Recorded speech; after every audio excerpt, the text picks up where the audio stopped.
There have been innuendos that the Pakistani pace bowlers have been doctoring the ball or cheating. In fact, Pakistani bowlers have to learn to swing the ball, otherwise they cannot survive in cricket. In Pakistan, the ball gets dropped very quickly, and as a result, we learn very early in our careers to swing the old ball. Moody gets an edge, and that's the first wicket down. That's what Pakistan needed. There's got to be more skill than just scratching the ball or spitting on it or putting sweat on it. There must be something in the wrist. And I just think that they've got great skill, wonderful skill to swing the ball at pace. The two outstanding batsmen of my career were Vivian Richards and Sunil Gavaskar. Vivian Richards because I felt he was by far the most talented batsman I'd ever bowled to. He was exceptionally gifted. He had the best reflexes and the most formidable batsman, the most aggressive batsman.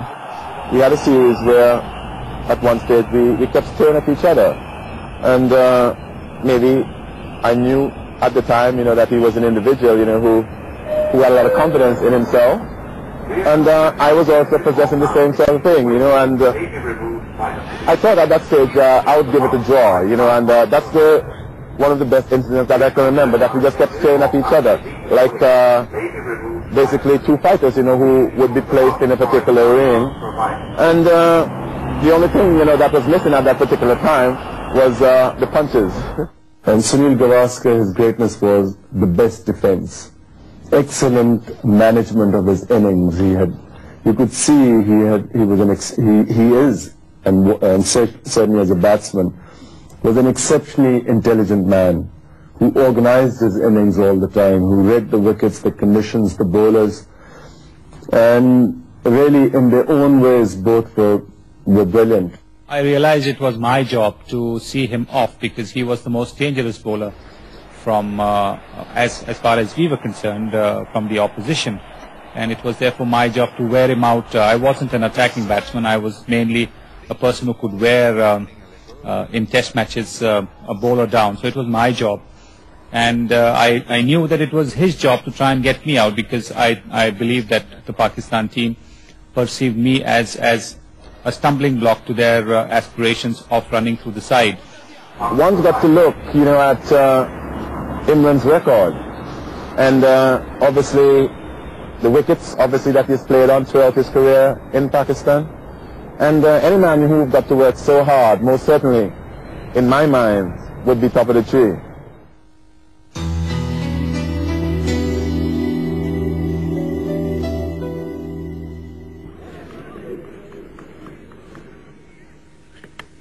Safely away for 4. That's a splendid 100. A great innings by Ian Botham.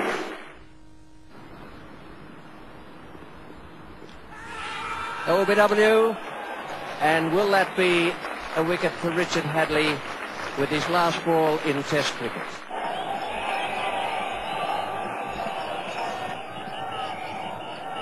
Gomes and Richards have to bowl out 12 overs between them.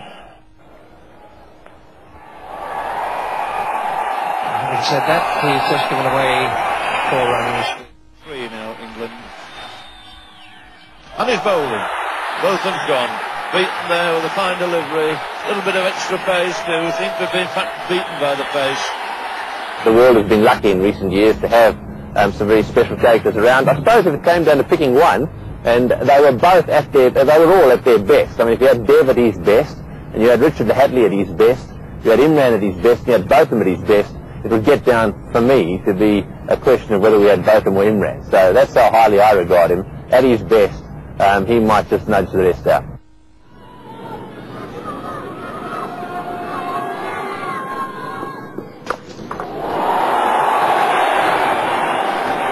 Well, it's 4 runs.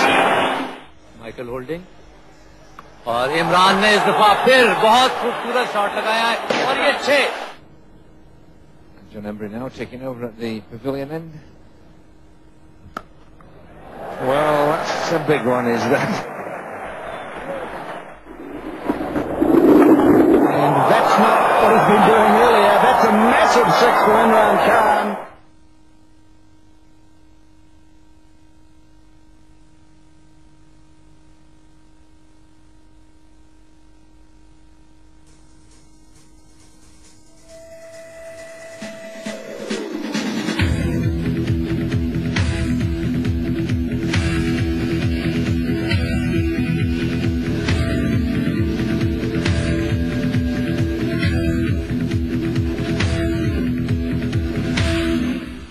I think that Richard Hadley's probably a slightly better bowler. Ian Botham has a better record as a batsman in making centuries. But I think if it got really hard as a bowler, I think that Imran is the man that I would like out there, because he would still be trying to bounce the batsman out even if the wicket's really flat. A lot like Dennis Lillee. Richard Hadley, I feel, he gets a bit mechanical at times. He sort of says, oh, well, this wicket's pretty flat. I'm not going to try any bounces, so I'm just going to try line and length. Imran has that spirit, as I say, much like Dennis Lillee, where he'd be saying, well, to hell with that, I'm going to try and knock this bloke's block off, or I'm going to try and get him ducking and diving. I'm going to try and make something happen. And as a batsman, as I mentioned, I think he's the sort of fellow that if the team is really in trouble, as they were in Adelaide, he came up with a century. Pakistan, unbelievably, 3 for 7. Imran Khan, the skipper, has decided that he's the one to come out and sort all this out. Drive, that's down the ground, that's knocked away by Campbell. They're going through the single, that's 100 for Imran. Well played, a superb captain's knock.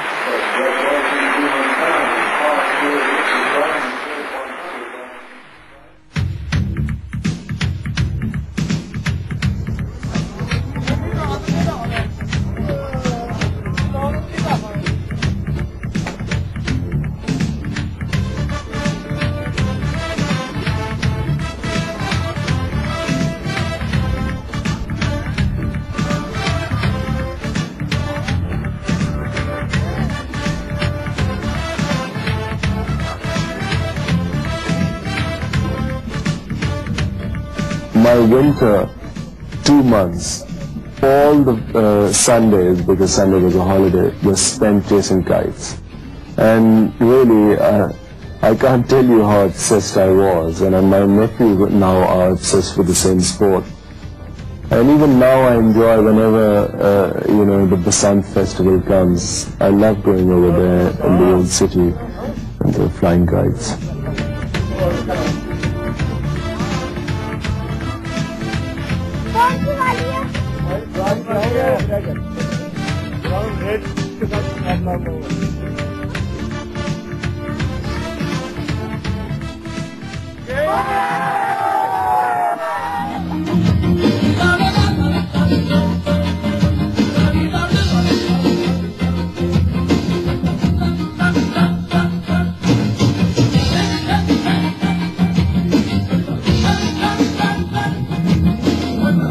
My taste in music has changed over the years. I mean, it never was either pop music or Indian. There was always everything included in it. But at the moment, my great passion is Nusrat Fateh Ali Khan.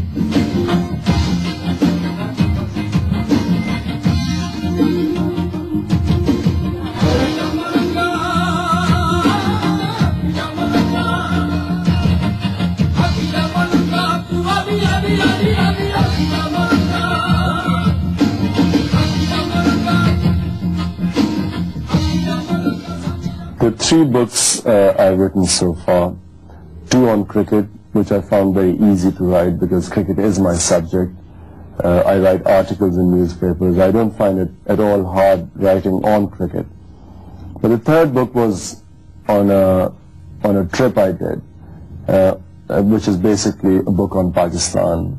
And the reason I did it was not because of any other reason, but simply because there are no books on Pakistan. I mean, there are friends who used to want to come to Pakistan always complained there wasn't hardly ever anything to read of the country.